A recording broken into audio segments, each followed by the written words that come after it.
Hello, everyone, and welcome to Police Off the Cuff, Real Crime Stories. I'm your host, retired NYPD Sergeant Bill Cannon, a 27-year veteran of the NYPD.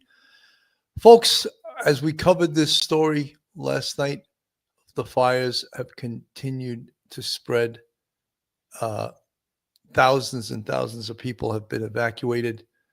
People that have returned to certain areas have discovered ashes where their homes used to be. This is a huge, huge human tragedy, not just a California tragedy, but a human tragedy.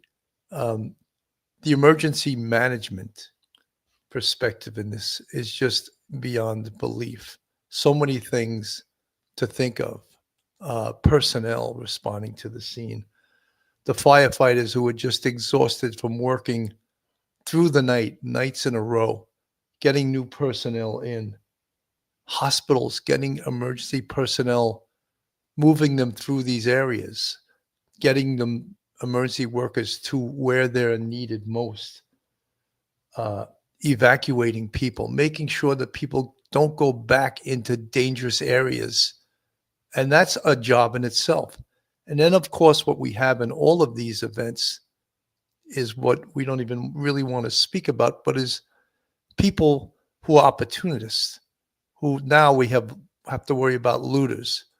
During all of these things, of course, there's a huge role of the police department to keep these areas safe from the criminal-minded who will take advantage of anyone, any weakness, anything occurring that they can ply their trade.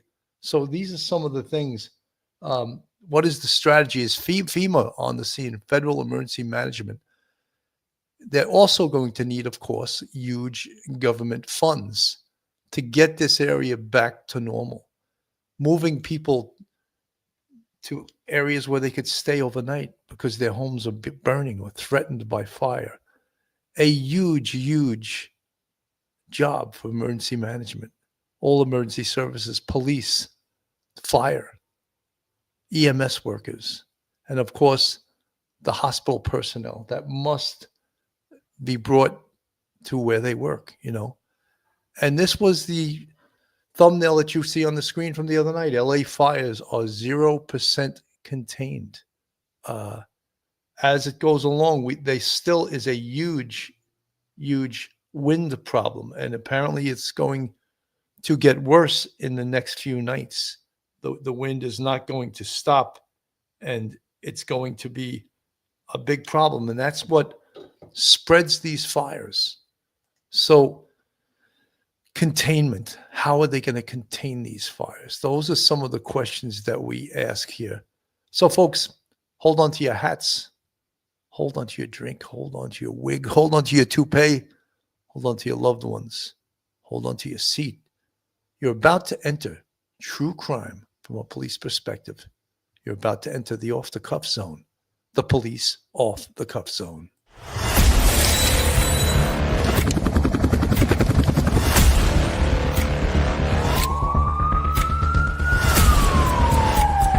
There has to be some common sense. They were the ones who called 911 to get him help, and now they're calling for change.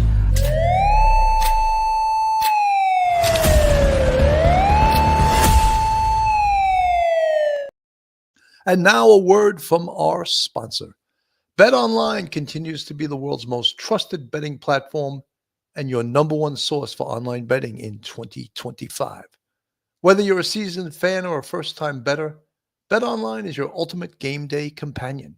With the largest selection of odds and everything from football, the NBA, college basketball to NHL and the UFC, BetOnline is the number one sports betting source for the new year. From touchdowns to three-pointers and hat tricks, BetOnline has you covered on every game, every play, and every win. BetOnline, the game starts here. So, folks, as we reported last night, it appeared that the fire had spread to the Hollywood Hills area. And again, when they talk about containment, there is right now zero containment because of the winds. And they also are awaiting reinforcements from firemen to come in from other areas, New York, Boston, all over the country, to backfill the LA Fire Department, which is exhausted at this point. During the time that press conference happened, there was a new fire that broke out in the Hollywood Hills. It was so dramatic that Kristen Crowley, the LAFD fire chief, had to leave the press conference to work with her crews on strategizing how to try to put this fire out, or at least contain the damage of it before it hits all of the homes that are nearby. So this is called the Sunset Fire. So we're now looking at the Sunset Fire, the Palisades Fire, the Eaton Fire, and the Hirsch Fire, all burning right now in Southern California. Some smaller fires burning as well. But this one is moving real fast, Marla. Yeah, it's reported at 20 acres. I'll repeat myself and say, you know how quickly these things can get out of control. LAFD, obviously the lead agency, and there's word that with the close vicinity of homes in the Runyon Canyon area, that this could be threatening those homes imminently within 5 to 10 minutes if they're not already. So this has grown in size since we first got eyes on it, with Skyfox flying high above within the last 10 minutes or so, and it's quickly grown. We've seen some water drops, which is always a good thing. So there are aircraft flying above and dropping some water on it. But at this point, that doesn't seem to be doing the trick. And we know that those winds are really bad, and they will continue to be. That red flag warning at least through your Thursday. That was supposed to expire right now at 6 p.m. on this Wednesday afternoon. But the National Weather Service said, nope, the winds are not backing down. And so here we go. So the Hollywood Hills fire is now burning west of the Palisades fire, and that fire is still burning out of control. We heard from all of the fire officials, city and county, and the efforts that they're doing to put water and to put some containment lines around it, but we are a long ways away from that. Yes, and we know how strapped they are because they are dealing with multiple fires at the same time. One of them is in Altadena. That's where Laura Diaz joins our coverage for the first time. Laura, let's get a look at what you're seeing behind you. Yes, Alex, we're at Lake and Mendocino right here in the heart of this area. And as you can imagine, people who live around here, they have been so very terrified, wondering if their home might be next. Joining me live right now is Eve Anna Manley, and we thank you so much for standing by tonight. I know that you evacuated last night. You felt, I don't know, strong enough, safe enough to come home. Why? Well, my neighbors were home checking out if we had a house to come home to or not. So, you know, then the winds also had calmed down. So I made my way back up here from Eagle Rock, and my house was still standing. I know that you've got a lot of emotion about it. You love this community. Some of your neighbors have lost their homes. Just share some of that human interaction that you've had. Well, like, you know, one of my friends, it's a couple with 2 young daughters, and their house was one of the first ones to go over on the corner of Altadena in New York. And just, you know, they're camping out at a Hilton. They've lost everything. And it's just so traumatic especially for young people to go through something like that, the loss and the grieving. I feel it.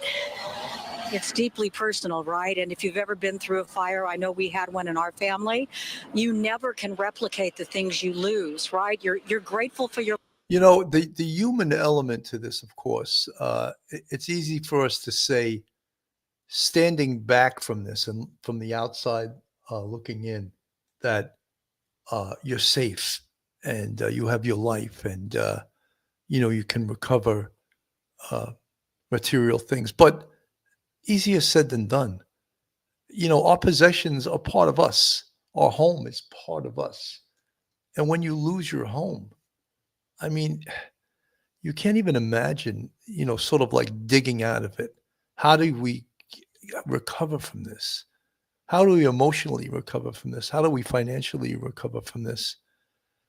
And a lot of people in this area, it seems, may not even have insurance, since insurance companies may not even be covering some of these structures because the prevalence of these fires, it's similar to the state of Florida, where insurance has gotten so out of control price-wise that many people have decided to do without it because they just can't afford it. In California, these fires are so prevalent that that is a good possibility there also. So this could be and is a devastating human tragedy here. And, we can all, people want to point fingers, but you don't point fingers at the residents, government perhaps, that they're aware of these threats. And one of the biggest tenets of emergency management is the word preparedness, preparation. And it seems like with these fires, there is zero preparation because there's no water. I mean, how irresponsible is that for government officials? Fires breaking out and they don't have enough water or water pressure to fight these fires. Joining me today is retired NYPD Sergeant Professor at Albertus Magnus College in Connecticut, attorney. Welcome to the show, Professor Mike Geary. Mike. Bill, good afternoon. Good to see you. How are you? Mike, since we covered this last night, it is still, it's out of control. The winds promise to get worse, not better. So any hope of, you talk about fanning the flames. Literally, that's what the winds do, is they fan the flames and they spread it. A single ember can cause another house to go up on fire. And it's just the perfect storm for the fire to spread, Mike. Yeah, as you said before, preparation is the key. A buddy of mine likes to say, proper preparation prevents piss poor performance. And that's what it's true. These fires, the scope of the fire may change year to year. Some may be smaller than others in remote canyon and mountainous locations, but they're always going to be these Santa Ana winds and these fires this time of year. So the problem is that over the last, say, 15 or 20 years, even after that great Los Angeles fire from about 2 decades ago, the amount of fire equipment and personnel and investment, short-term, long-term, in training, has not increased. The money's gone to fund other projects, but not safety, not police, not emergency services, medical ambulances, and fire prevention. That has been relegated to the back burner, and this is where we pay for it. There's no water pressure. I think even the actor James Woods even was on an interview saying in front of his house there's no pressure. The firefighters were in front of his house with a fire truck. They connected the hoses and there was no water, and so that's unforgivable. The water has been diverted for other things. It's not been dammed properly in a city that is growing in population. Parts of California are losing population, but certain parts like LA are gaining. And the more people you have, the more development you have, the more water you're going to need. And this is the result of, pardon my language, but piss poor performance. 100%. The New York Times says the latest on the fires, 2 raging wildfires are the most destructive to ever hit the city. And a smaller one burned overnight in the Hollywood Hills. More extreme fire danger is expected on today. A new wildfire that raced across the Hollywood Hills earlier Thursday, threatening an area indelibly tied to the American film industry, put additional strain on millions of Los Angeles area residents already overwhelmed by catastrophic blazes that have erased entire neighborhoods and streaked the sky with smoke and embers. The fires have killed at least 5 people, put tens of thousands under mandatory evacuation orders or warnings, and burned more than 27,000 acres, equivalent to nearly 20,000 football fields. The largest ones, the Palisades and Eaton fires, have destroyed at least 2,000 structures and are already the most destructive ever to hit Los Angeles.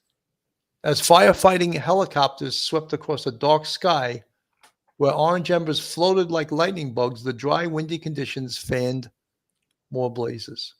One broke out late Wednesday in the Hollywood Hills near streets Mulholland Drive and Sunset Boulevard, whose names evoked the grandeur of American cinema and was burning unchecked, although an evacuation order for that area was mostly lifted just before midnight.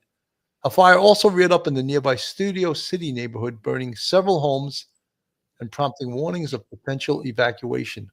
But it was quickly extinguished and no injuries were reported. So, Mike, you could see that it's still totally not under control. You see some of these pictures, they're just absolutely horrific. And, if you see a fire like that, you would have confidence if you knew that firefighters had the means and the tools to fight it. But that is not the case.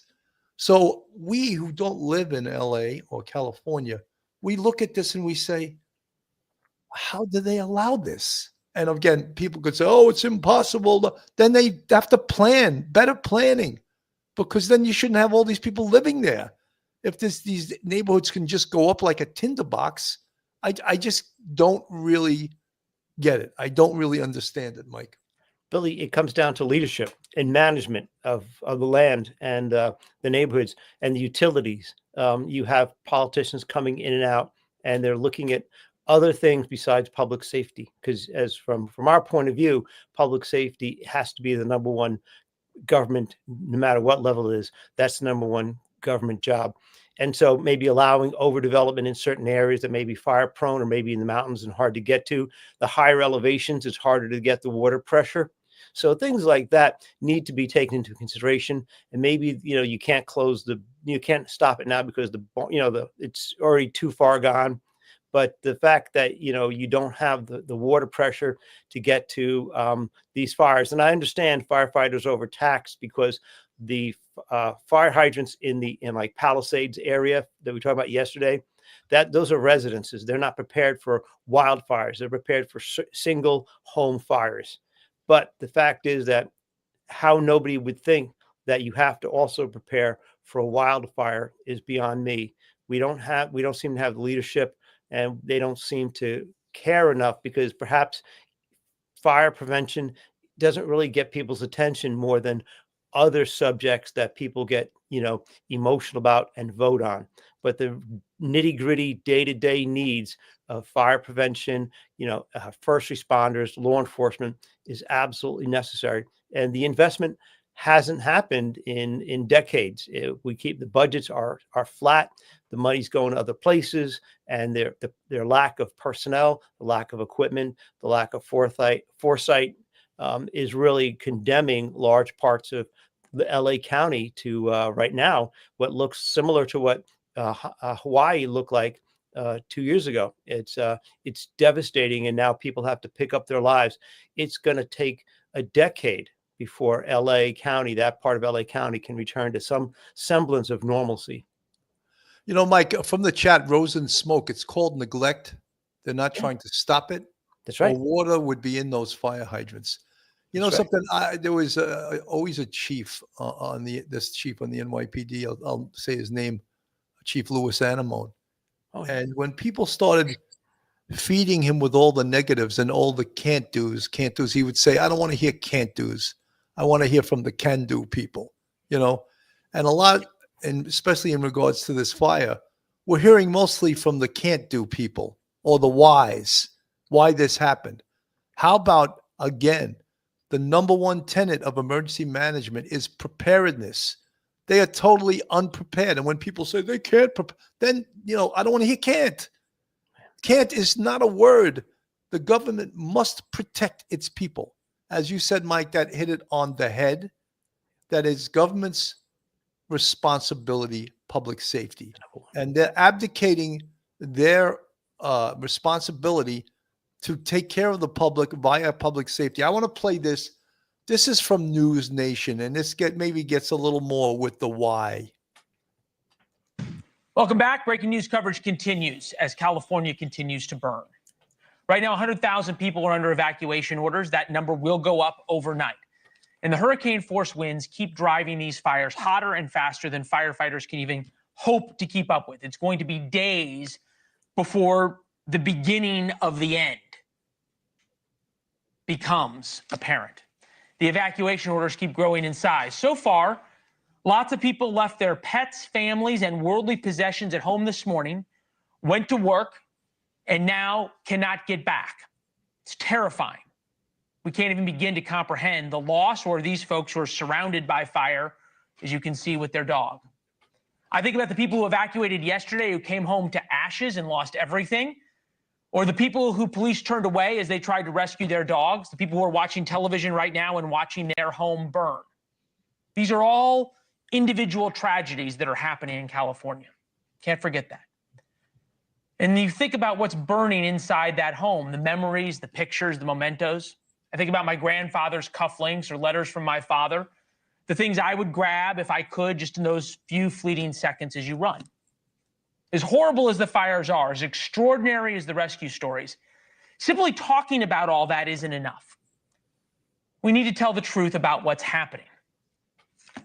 Policies have consequences, and that's why it matters. That's our Why It Matters segment. What's happening in California right now matters to you, whether you are in California, you're in Florida, you're in Illinois. And it's because of this video, which tells the story. Firefighters come to a burning house. There is no water.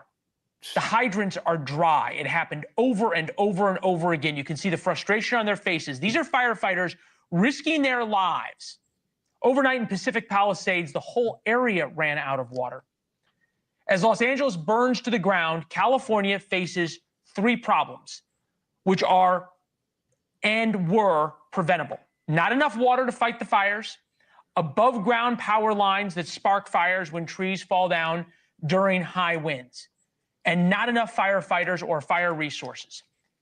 The mayor cuts make that $17 million from the Los Angeles Fire Department budget last year, but increased funding to libraries, $14 million, and provided another $1.8 million for cannabis regulation. The same politicians have been warning for years that wildfires are going to get worse and worse and worse because of climate change, yet they are cutting the resources to fight them. The solution to the three problems, water, power lines, and funding, are direct and simple, and they are of zero interest to the governor of California. Today, Gavin Newsom spent the day with President Biden talking about the fires, but over the past 6 years, he's totally ignored the real problems. Instead, he created a California Green New Deal, stuffed with things that have zero chance of preventing devastating fires, electric car charging stations, in order to ban new sales of gas-powered cars, building a $9 billion high-speed rail that nobody will use, restricting controlled burns that have created a tinderbox in known fire areas.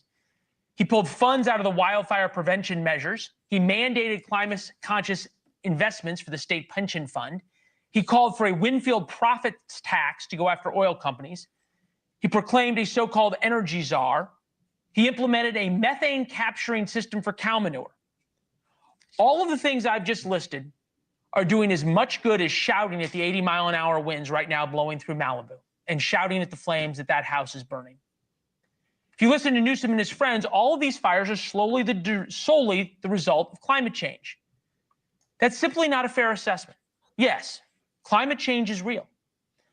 But capturing cow methane and electric charging stations is not going to protect us from these wildfires. Burying power lines and building cheap concrete water reservoirs would help. Those reservoirs could have held last year's record rainfall, so right now they would have water. You might remember just under a year ago, we showed you this video of California sending all of that water, all of the rain that came in, into the ocean. Millions upon millions of gallons that could be used to fighting these fires, they gave away because they had nowhere to store it. In fact, back in 2014, California voters approved a $7.5 billion program to build new reservoirs and water storage systems. Newsom has shown little to no interest in getting them built. So yes, what's happening in California is tragic. More will die. Right now, the death count is 5. Many more will lose their homes and their businesses. As we heard from Nancy Liu, as we watch these houses burn, there are people who are having their houses burn and their businesses. So we have to tell the truth about what's happening and why it matters. The fire itself may not have been preventable, but the devastating losses that continue to grow are preventable. Thanks for watching. Go to Very sad. Very sad. If everything he said was true, if 50% of what he said was true, this is a devastating, devastating indictment of the California governor. And again, not to get political, but I have in the chat Penny Spooner. If any of you lived in the state of California, you would know that the powers that be abolished the cleaning of the forest under the trees and shrubs. The California government doesn't care about the people. Wow. And Penny, I would imagine you're a Californian. We look at this safely in the Northeast, where our homes are not threatened right now with these fires, and we just shake our heads. We almost can't believe this. And look, obviously there's some very smart people in California, but the policies are very dumb, very dumb. And I hate to use that four-letter word woke, but that's what it seems like. It seems like woke policies that are putting the citizenry at great risk, not just personal risk, but risk with their property, risk with their livelihood, risk with their possessions, risk of their pets. And this is all policy decisions, Mike. Yeah, policy decisions that are based on voting and emotion. You can get emotional about a little fish because it's the environment. You can get emotional about saving an illegal immigrant who claims to be escaping poverty in another country. People can get emotional about that sort of thing. People don't get emotional about a reservoir having enough water, because once you dam up a reservoir, you change the trajectory of whatever and capture that water. You're going to change the lives of fishes and the environment a little bit. Definitely, you're going to definitely do that. But that doesn't get, and if you say it's for the good of the people, it doesn't really get headlines. It doesn't touch people emotionally. And when the California voters voted to have more funding for dams and things like that, the governor can slow walk that, just not let out any sort of contracts, do that, not fund it, say we'll fund it next year, next year, because it doesn't get them reelected. Remember, the number one job of any politician, local, state, or federal level, is once you get elected, your number one job is to get reelected. So you're constantly running for reelection, and how you do that? You get people emotionally charged over an issue like a fish. Now there's many really bright people who've had these issues and have worked on these issues and have kept Angelenos safe for many decades, worrying about fire prevention, water infrastructure, training, all of those things. But they can recommend those things, but it's the powers that be at the top that actually are in charge of implementing. So no matter what other wonderful plans that common sense people have for fire safety in California, if they're ignored at the top and are just put on the back shelf to gather dust, then Californians are the worse off for it. And at this point, this fire is devastating. And a fire like this is not unpredictable. This isn't a once in a century fire. These are similar fires occur year after year after year after year. And why is it that LA County is unprepared? Anyone's guess. I'm going to address this from Bronze Goddess in the chat. Using this tragedy as a way to punch politicians is gross. I'm hearing people don't need this negative blame game. Bronze Goddess, I couldn't disagree with you more. Politicians deserve to get punched during these events that their policies create. All right. And they don't vet the situation properly. They don't address the situation properly.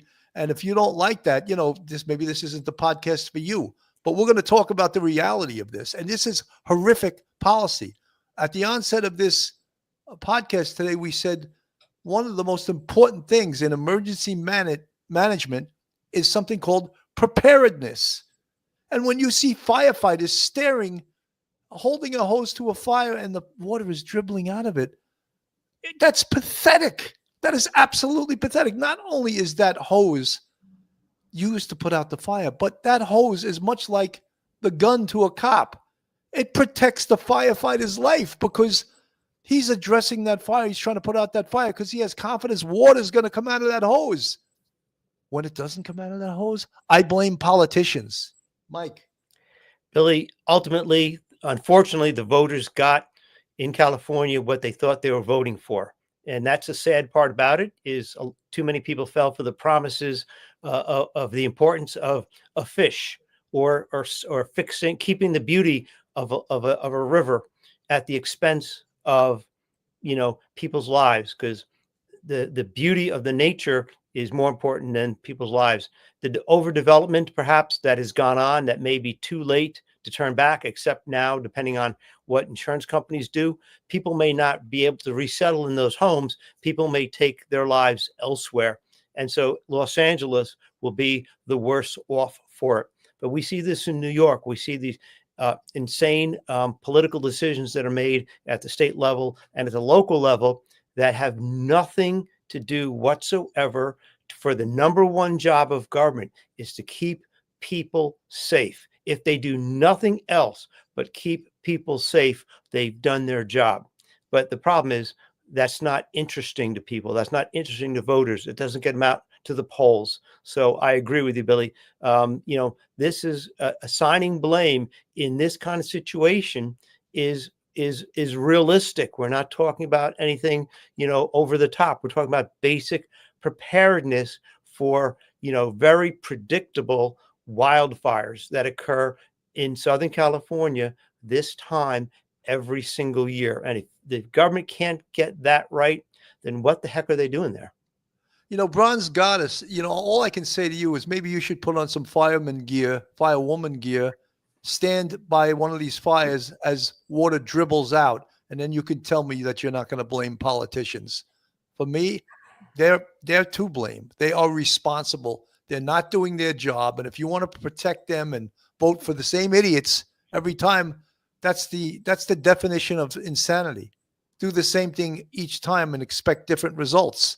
Well, you keep voting for these people that are doing these horrific things, and look what just happened. Look what's occurring. Folks, this is Police Off the Cuff, real crime stories. If you like real crime, true crime from a police perspective, you're in the right place.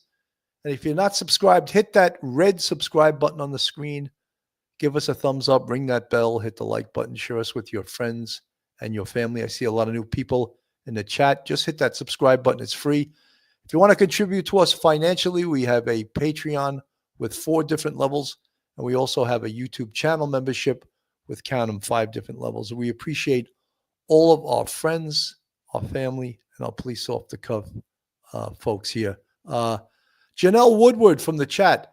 Bill, I work in state emergency management, and well said. Many residents don't know the reasons, so they cannot vote in full awareness. Janelle Woodward, thank you.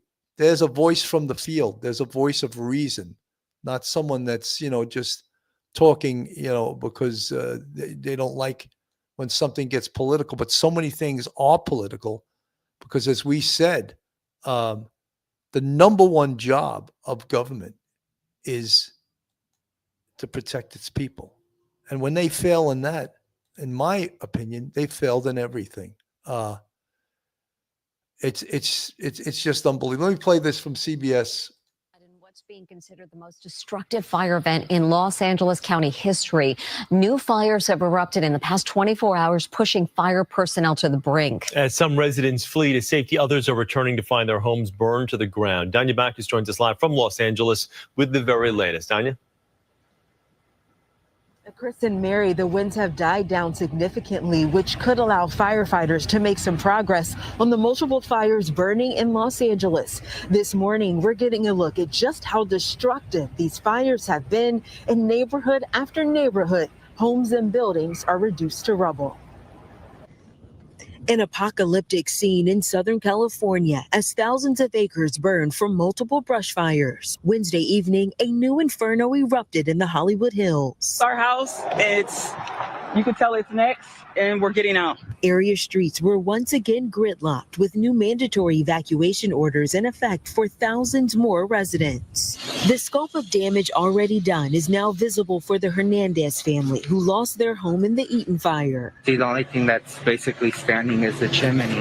Yeah, now it's nothing. This is an example of what's left of Altadena's business district. Building after building wiped out, some of them still smoldering. Hundreds of firefighters from all across the country have been working around the clock to try to contain the fire. They're exhausted. we need those reinforcements coming in, but they've done incredible work. Kevin Pazarande and his family got out early from their Pacific Palisades neighborhood. We've got our car, we've got our family. We are in no immediate personal, physical, financial threat. Now they and so many others keep watch, hoping their home will be spared. And as if worrying about a fire is not enough, officials are now warning about looters possibly taking advantage of the evacuation orders. In one area, there is now a mandatory nighttime curfew. Reporting from Los Angeles, I'm Danya Backus. Chris and Mary, back to you. Yeah, it's amazing, but part of emergency management is there's a thing called NIMS, and it's called the National Incident Management System. And it's written with great thought to apply to every city in this nation. And it's written by the federal government. And that is the program that all municipalities, all governments use to respond to a large-scale emergency. National Incident Management System. Because there are so many things that perhaps the layman would not think of. Getting people out of there. Traffic. You saw on these roads where people just left their cars because they had to save their own lives. So what does government do? They can't move the cars. People left them there without the keys. It's an emergency. They get a bulldozer and they don't care what all they try to do as little damage as possible to these cars. They need to clear the roads. They move them with a bulldozer. Some people may be like, oh my God, they damaged my car. But you know something? The overall good is more important than your car. So they'll move the car. How do they get emergency workers to and from the emergency perimeter? Get hospital workers, nurses, doctors to hospitals. How do we get police officers to work? They have to have an alley to get to work so that they can help other people out, right? How do we feed the elderly? How do we get the elderly evacuated? All of these things are thought of in the National Incident Management System. It's not just when something like this happens, you depend on the mayor to say, oh, gee, I did this, I did. No, it's run by professionals, usually from FEMA, in conjunction with the chiefs of police, the fire department, and the heads of all the emergency bureaus. Mike. Yeah, Billy, it's not just ad hoc, as you say, that people practice these things and have emergency drills occasionally. Whereas what would happen if there was a fire, say, outside San Francisco? Who would respond? Okay, you got San Francisco FD, you got the PD, you got the governor, but also there would be help from Oregon, there'd be help from Washington, maybe help from Nevada, help from New Mexico, help from Arizona. How do you contact people? Who do you contact? How fast can they get whatever supplies you need? I remember with Hurricane Sandy, we had power lines, put back up after like about 96 hours. And we had crews from Connecticut, New Jersey, and Pennsylvania and Vermont, driving around lower New York, helping out. And that's part of that NIMS system, because no state will have all the resources they need for every situation. You plan for the typical situation, which you think of is going to happen year to year, give yourself a little margin of error. But beyond that, if it's out of your control, then you've got to call in these resources. And there's going to be, I'm sure, firefighters are already there from other states, other parts of the state, helping out, because those firefighters, need to have a couple of hours rest. You got to get new equipment in there, new thinking in there, new strategy, because they've been there for like 48 hours straight and they need a break.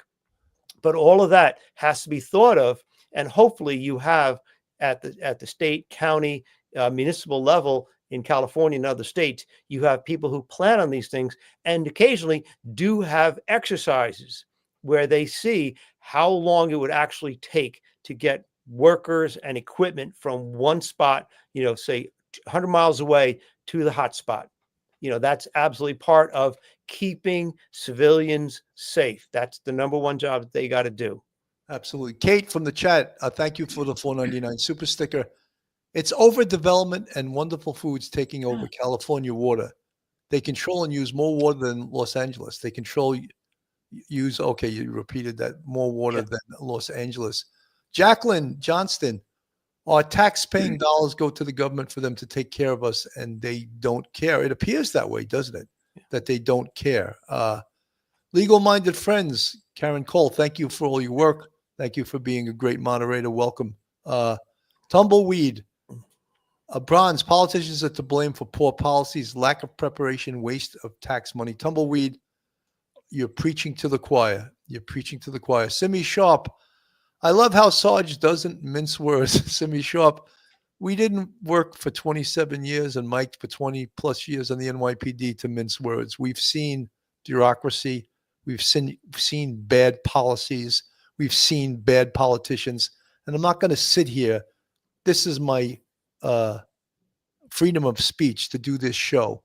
When I couldn't speak for 27 years, I'm speaking now, And folks in the chat that don't like us pounding on these politicians, that you better go to a woke show. We're not woke. We're reality. And there is some real poor policy going on in California, Mike. Yeah, and the policies, aren't visible until an emergency happens. You could take money from the budget, emergency service budget, forestry budget, and not do the controlled burns. Gavin Newsom was told about that when back in 2018, you got to do something about the forest management.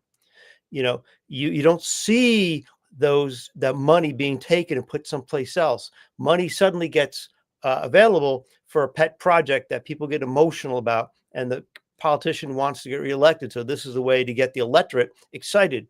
But you don't see the money being withdrawn from other things until the crap hits the whirling propellers. And then, you have a situation like this where suddenly, we don't have any water.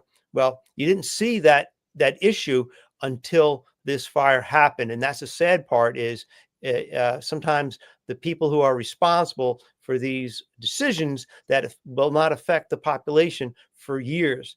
But occasionally they get caught. And in a situation like this, California politicians have gotten caught. And on their watch, the worst possible scenario actually occurred. And all of those shortcuts and all the shortchanging of emergency services to protect people's lives have been revealed. And that's another sad part of this story. From the chat, I'm going to go to the chat because there's some really good comments in the chat. Elemental Divinity. If my house fire couldn't be extinguished after I voted for tax levies for water and fire departments, I would be enraged. Well, apparently, Elemental Divinity, they cut $17 million from the fire department's budget. Brilliant. Whoever did that, there should be a prison cell for that person. Goat number one, they have no water. The reservoirs are empty. Hydrants not working. No pressure in place with water. Not enough water trucks. Not enough firefighters. That's criminal when you live in a known fire trap. Goat number one, the only thing that I would disagree with, I agree with everything there except the firefighters. They're just a certain amount you can have, and they're counting on response from outside the area. That's where you have cooperation agreements with other states, with other cities, and they're waiting, and they are getting reinforcements. Kate from the chat, they grew at Legal-Minded Resnick's family. They grew pistachios and used more water than the rest of the state. They got the water from bullying people. Wow, we don't even know about these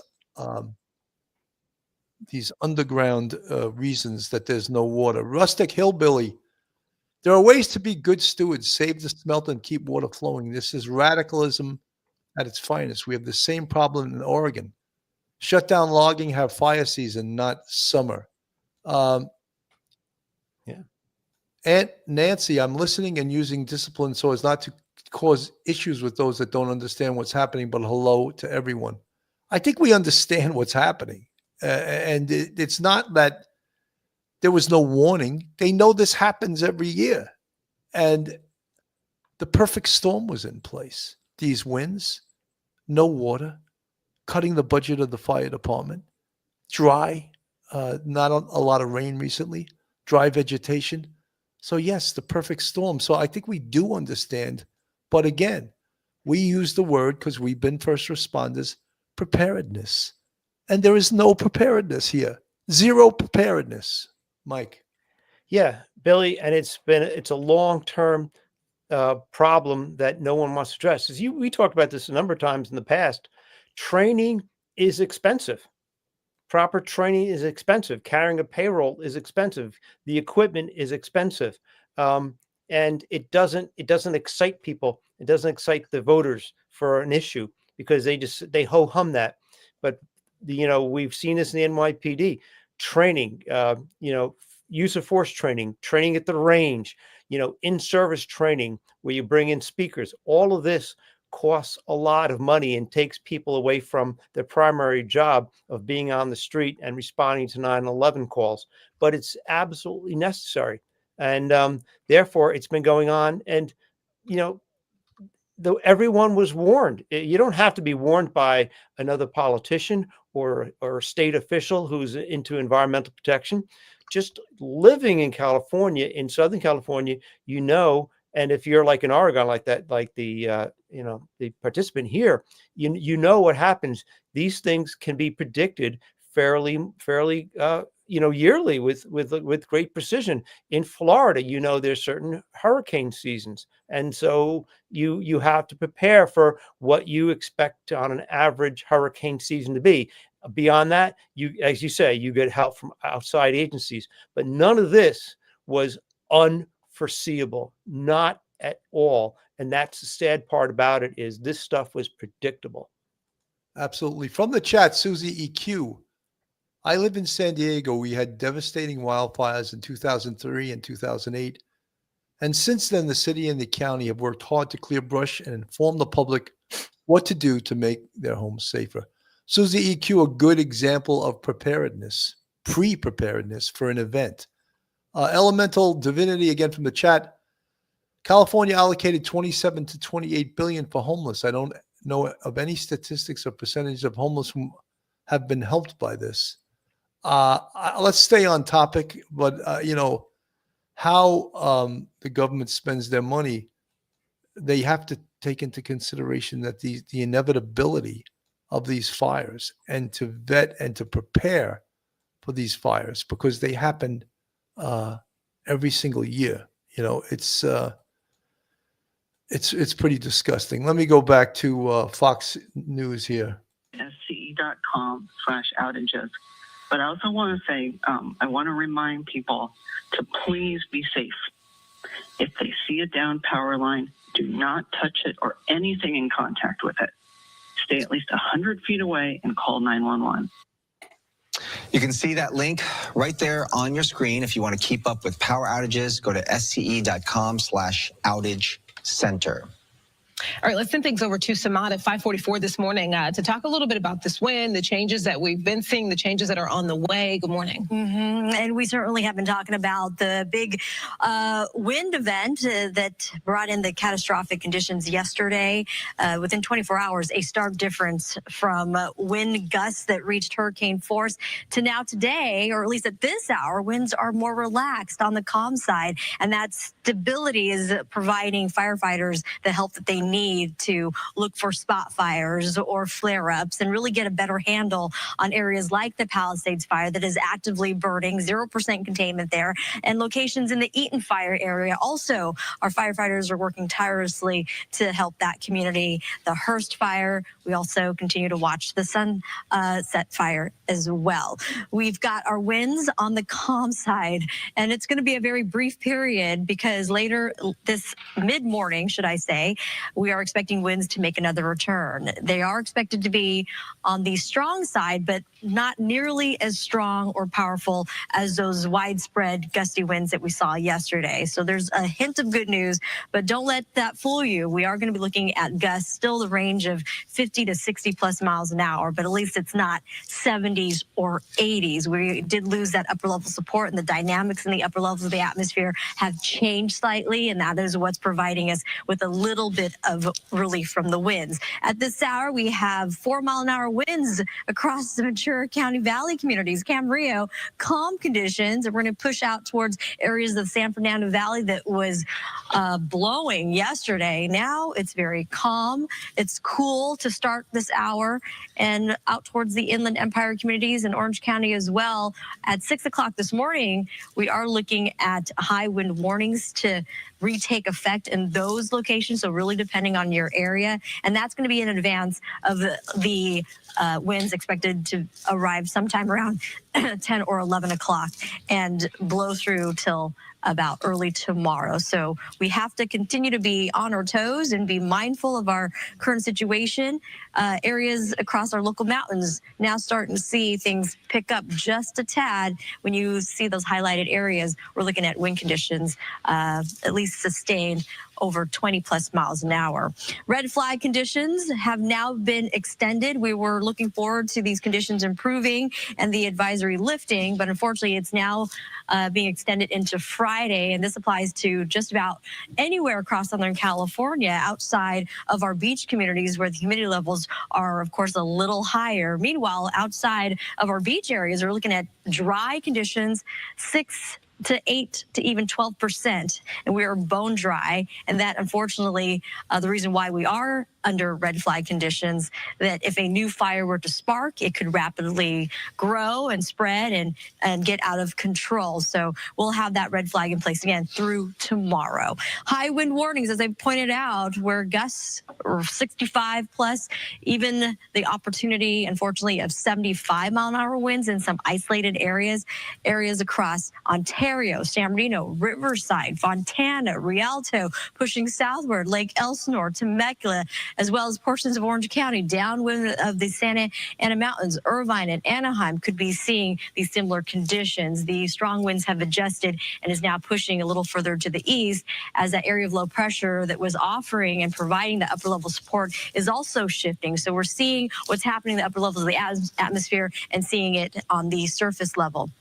And looking forward ahead, high wind watch will be watching locations across Santa Clarita Valley. Wind advisories currently in place also through Friday for those same vulnerable fire zones. And a high wind watch will continue to watch the Palisades fire areas very closely. But again, we've got to keep on with paying attention to the local forecast. So what does this all mean? She's talking about the winds. She's talking about the temperatures, the dry foliage. All of this, again, creates the perfect storm for the fire, not just to start, but to spread. And just a single ember can spread this fire. And another problem when they have these strong winds, they cannot use aircraft to drop water onto the fire because the winds are way too strong. So we have to hope and pray for a couple of things. Rain, one. Number two, that these winds subside so that aircrafts can go up in the air and drop water from above onto these fires, Mike. Yeah, and the Mother Nature doesn't seem to be cooperating and helping out in the least. So if you have the lessening of the winds, as you say, you can get rescue aircraft, you get firefighting aircraft up there. You'll have better, if wind shifts a little bit, you may have better breathing environment for people there. You have no rain in the forecast whatsoever, not even like a drop, unfortunately. The humidity is very low, so everything is really dry. If it was high humidity, you may have a lot of dampness in the morning. It may keep some of the foliage damp and not be so susceptible to fires, but you don't have that at all. You know, this, as I say, this is going to go on from into tomorrow, into Friday. And hopefully at that point, with more resources available, more personnel, you know, fighting these fires, you can contain them, because at this point right now, they're still in danger of continuing on. But when you see those videos and pictures of the fire going over that canyon in that mountain where you see the Hollywood sign, that iconic Hollywood sign, you realize how close, you know, that fire is to like downtown LA, that part of downtown LA. And that is shocking. And that's the kind of thing we saw about 20 years ago. And unfortunately, it seems to be we're going to revisit that sort of situation. But Mother Nature is not letting up at all. Absolutely. Let me play this from Good Morning America. Relentless wildfires in Southern California causing widespread destruction, as you know. When the sun came up, we could finally see the scope of the devastation. The Palisades fire alone already destroying more than 1,000 structures, making it the most destructive fire in LA history. There are now 6 fires burning in the region. This is just the beginning. A new fire erupted overnight in Hollywood Hills near the popular Runyon Canyon, forcing more people to evacuate. Crews attacked it from the air and the ground to protect the densely populated area. And take a look at these before and after images from above East Altadena. Just total devastation. The historic winds fueling the flames overnight, and now they're expected to pick back up. And Michael Ginger is standing by with much more on those dangerous winds. We have team coverage on the fires, and our chief national correspondent, Matt Gutman, starts us off from Pacific Palisades. Good morning, Matt. Hey, good morning, Robin. You mentioned this is the most destructive wildfire in LA history. And, you know, we've been here this is our 3rd day here, and everywhere we go, we see new images of this hailscape. And I just want to give you a sense of where we are. Sunset Boulevard, the heart of downtown, is that way. These are homes here. On the other side over there was a 3-story condo building. Come with me. Want to show you another big condo building, also 3 stories. Everything here destroyed. And you may be able to see the spot fires inside there. And as firefighters have been racing across this town, trying to put those out overnight, that new fire just in those Hollywood Hills, just a few blocks from the famous Hollywood Boulevard, exploding in size. This morning, already strapped firefighters forced to jump to yet another fire in the heart of Los Angeles. I've never seen Los Angeles like this in my life. The Sunset Fire fueled by this week's historic wind event in Los Angeles, igniting in the hills just north of Hollywood Boulevard. Firefighters blasting water into this apartment, trying to protect it. A fleet of helicopters swirling over the fire, dropping water. Residents facing gridlock as they try to evacuate down the narrow streets of the Hollywood Hills. Firefighters getting right up to the flames, but only a trickle of water coming from that hose. Drone footage capturing this fire spreading through the hills. Now, together, these fires are stretching the capacity of emergency services to their maximum limits. Our station, KABC, capturing the inferno quadrupling in size in just minutes. We are in the heart of Hollywood, guys. This thing is spotting and growing by the second. I can't emphasize it enough. There is no way to dramatize this. And another fire springing up in nearby Studio City. There goes the front of the facade, the front of the house, a complete collapse now. Crews arriving on scene quickly to battle that blaze, managing to knock it down.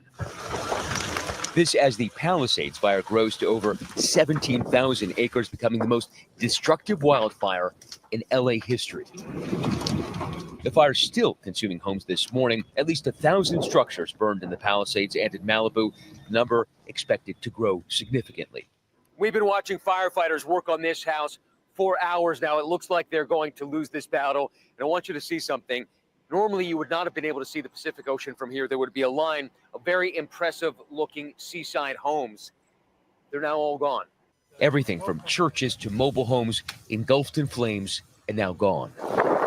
Roughly 30 miles to the east, the deadly 10,000-acre Eaton fire killing at least 5 people. Entire densely packed neighborhoods erupting in flames. You can see each fire burning building to building in these satellite images. Residents there making split decisions about whether to leave everything behind or attempt to save what they can. I know I'm not supposed to be here, but this is my parents' home. Lynn Guzman trying to save her 90-year-old parents' home after they lost fire insurance. These insurance people decided to cancel their fire. And we're going through this, and it just happened, and they have no fire insurance. And in Los Angeles, those fire hydrants running dry just when they were needed most. There have been a lot of complaints about inadequate water, taps running dry, hydrants running dry. So we do know that our DWP, they did anticipate that there was going to be some supply issues. They did refill some of those water tanks. And it's with this amount of fire, though, this amount of fire activity and how erratic and widespread this was, it was unpredicted that we would have these kind of problems. AccuWeather estimating upwards of $57 billion in damage. This is ABC News learning the fire department's budget was slashed $17.5 million for this year. This is an absolutely unprecedented event. Any fire department, even our size, is stressed thin, which is why we call in our mutual aid partners, our additional resources. And back in Pacific Palisades, we found Raul, in the middle of the night, hoping to save this church. So if you can stop this, then it won't continue down the hill. So by helping the church, you also help the business. So everybody's helping each other. Do you think you'll be able to save this church? It's impossible. And so many of the residents here have been telling me how angry they are that the hydrants ran dry, that there seemed to be a shortage of resources. But the firefighters we have seen here are absolutely shattered with exhaustion. They are waiting for those reinforcements to come in. But more bad news, and I'm sure Ginger's about to talk about this. Red flag warnings in effect today through tomorrow. More of those big gusts that could trigger some of these fires, igniting them yet again. Michael. Yeah. Unbelievable. You know, when I saw the video of a house on fire and the wind blowing it, you could just see it flame up, almost like you would see a fireplace as you use the air thing. Bellows. Yeah. And it just looked like that. And just, it looked like an accelerant was poured on it. And that's the effect that the wind has on these fires. It's just so devastating. And, but again, I couldn't even imagine being a fireman here, a firewoman here, and pulling out a hose and have it dribble out of the end. Just unbelievable that happened. And who is it? Do we not point at who's at fault? We would be remiss in our duties if we didn't point at who's at fault. And I'll just, rather than pointing at who's at fault, I'll use the big P word, preparedness. And there was no preparedness for this. Predictable fires. And not that it happens every single year, but it happens quite frequently. And entire neighborhoods just go up in flames. And for that, and for the preparation, we have to give LA County a big fat F, Mike. Billy, yeah, for those individual firefighters and all the EMS people they have there and the police there, they've been working probably for 48 hours without a break. They're beyond exhaustion. And to sit there and have a hose that you just hooked up to a truck to get some water pressure, there's not enough water going into the truck or from the fire hydrant to get pressure. And you're just sitting there with the hose dribbling, like you just feel about this big and you just wonder, why am I here? So you got to then leave that area, go downhill. Maybe there'll be another area where there's going to be better water pressure and go there. So you're picking and choosing terrible choices you have to make, save a hospital, save an old age home, save an elementary school, save a church, save a row houses over here. You've got to make that choice, and no choices are good at this point. They're doing all they can with what little they have left, and they don't have much, left in the tank at this point. I can't imagine being like that. I remember, 9/11 and the days afterwards, but that, for us originally, that was about, 24 hours straight, and then you had 8 hours off, and then you went back for 16, 12 and 12, 12 and 12 for months. But this is horrific. And, at this point, there's just not much more they can do without a little cooperation from Mother Nature. Just a little cooperation with Mother Nature and some outside help would be a great service and the best that they could hope for. Absolutely. From the chat, Angie Mortz, it's because they refused to clean the dead brush out of the forest. It's sad. And they ran out of water. Angie, it's so simple, isn't it? But sometimes the simplest things are not done. John Haggart from the chat. The California government refused to do forestry, cut fire department budgets, cap insurance rates, allow insurance companies to pick up the tab while the money is diverted to stupid and corrupt people. Diane Wood, it's like an officer going to work without bullets. Yeah, exactly. I made that analogy before.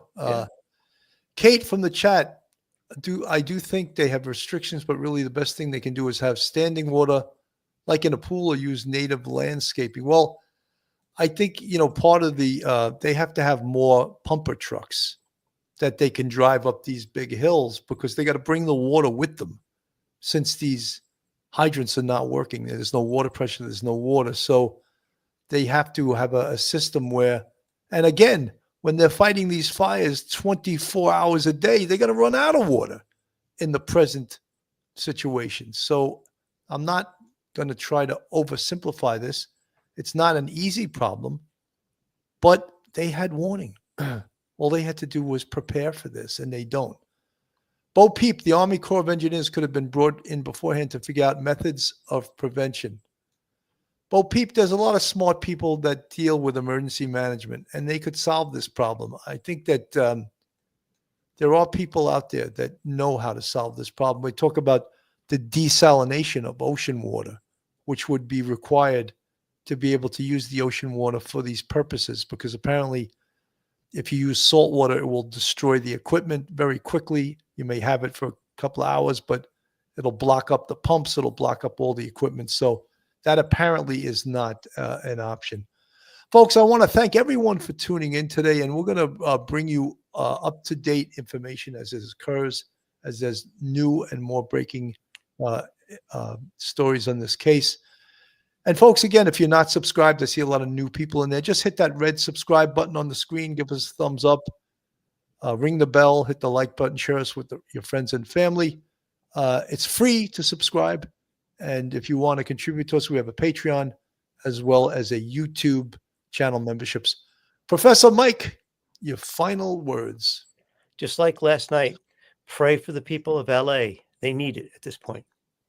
100%. Folks, thank you for tuning in. I'm Bill Cannon for Police Off the Cuff, Real Crime Stories. Have a great day, and God bless everyone. One episode just ain't enough.